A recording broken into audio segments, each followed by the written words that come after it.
My name is Lonnie Leslie. I've retired from the public schools after 33 years serving as a school district administrator. Since 2007, I served as chairman of the local growth management organization. This organization is made up of the City of Clovis, Portales, Curry and Roosevelt County Commissions, the Air Force, Department of Defense, and the state of New Mexico. We were tasked with developing a plan that would make recommendations for Clovis, New Mexico, and our surrounding area as Cannon grew.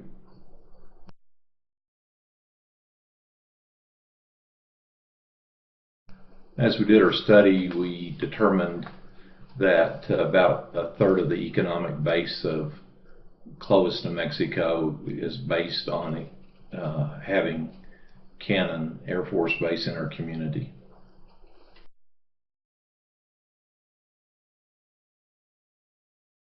As we made this multi-year study in planning for the growth of Cannon, one of the things that we knew from the very beginning was that housing would be an issue. It's interesting that as we started out with the plan, the Air Force initially estimated that when Cannon was completely grown out, that we would end up with 4,800 military personnel. I heard a briefing today from Colonel Smith, the Deputy Wing Commander, and the number as of today was 6,200 military personnel. So the amount of folks coming to Cannon has certainly increased dramatically as we've done our study, and that dramatic increase certainly requires that Clovis, New Mexico be able to meet the demand for housing for all those people. And it's not only the folks from Cannon that's causing our population to increase, but things like Tres Amigas. Also, today it was revealed in the briefing that Cannon will spend, by the time all the construction takes place, over $1.1 billion. Tres Amigas is a $1.5 billion project.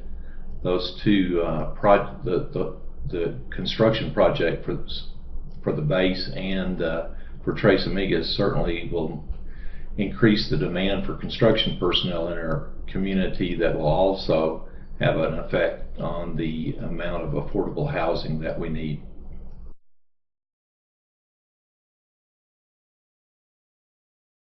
The question has always been, when we take a look at affordable housing, do we need new homes? Will the amount of existing homes on the market suffice? Or do we have enough rental units available? In visiting with the realtor today, there's a lot of affordable houses on the market right now. But those houses aren't in Northeast Clovis, and they're not new. They're certainly affordable, and they're good houses in safe neighborhoods, but a lot of the demand seems to be for new houses, new construction. Another thing we determined as we made this study was that people are moving in from areas where the housing market is terrible. Florida and Las Vegas, and it's been very difficult for some of these people to sell their homes in those areas. So since they have an existing home that they can't sell, when they move to Clovis, New Mexico, it would behoove them to be able to rent an apartment or a home when they move here instead of buying a home. Our study revealed that there's a tremendous lack of rental units in Clovis, and the rental units could be either single-family houses or apartment complexes. So in my mind, the biggest need we have for affordable housing is in the rental market.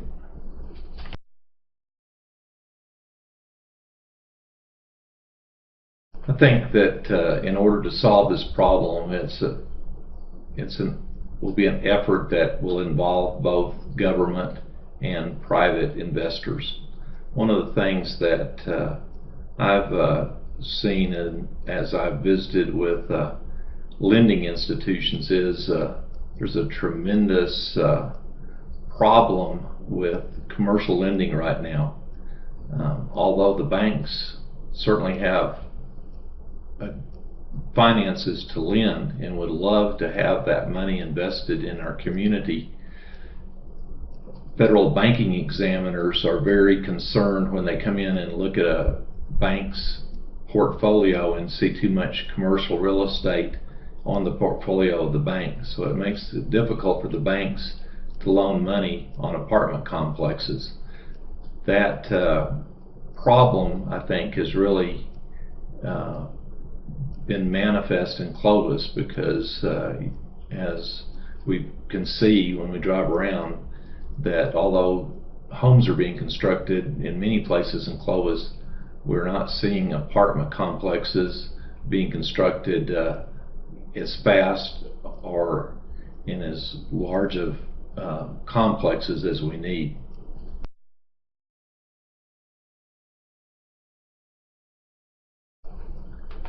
I truly believe that our city commission has made an effort with the affordable housing plan to try to help some of these problems that have been created in Clovis, New Mexico. 31 units in the Hotel Clovis, I think that would be a great thing. It gets an eyesore off of Main Street that we've had there forever. It allows the city to participate to the extent of $1.4 million, but I believe the investor would put in $9 million of private funds to make that happen. That seems to me like that's an efficient use of tax dollars in cooperation with a private investor to make things better for Clovis, New Mexico, and to give us at least 31 more units there. And mainly it would help revitalize our downtown. I understand that it would cost $2 million to tear down the Hotel Clovis. I think it would be vastly better to spend $1.4 million of taxpayers' dollars to have a viable structure in downtown Clovis rather than spending $2 million of taxpayers' dollars to tear something down.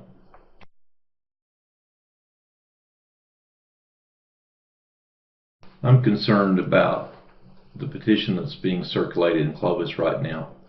I truly believe that we elect people to represent us, and when the vast majority of our elected representatives on the city commission believe that the affordable housing plan is what Clovis needs, I'm concerned that a small group of folks would have a petition that would force an election that would cost $17,000. I really don't think that's a good use of taxpayers' funds, and I truly believe that we should trust the folks that we elect, and if we can't trust them, we need to make sure that we have other elected officials at the next election.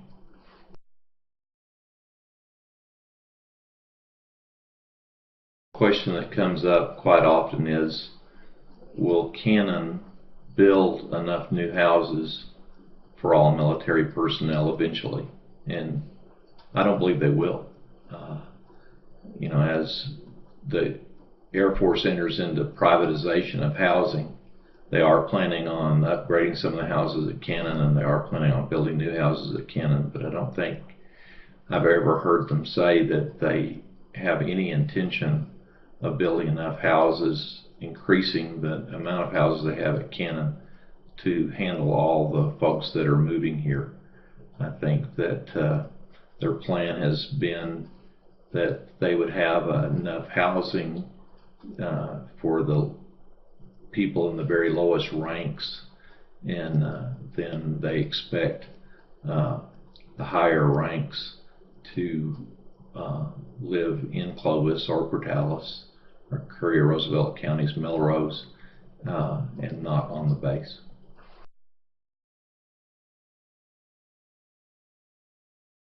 The housing privatization plan that the Air Force is developing, I understand it will be several years before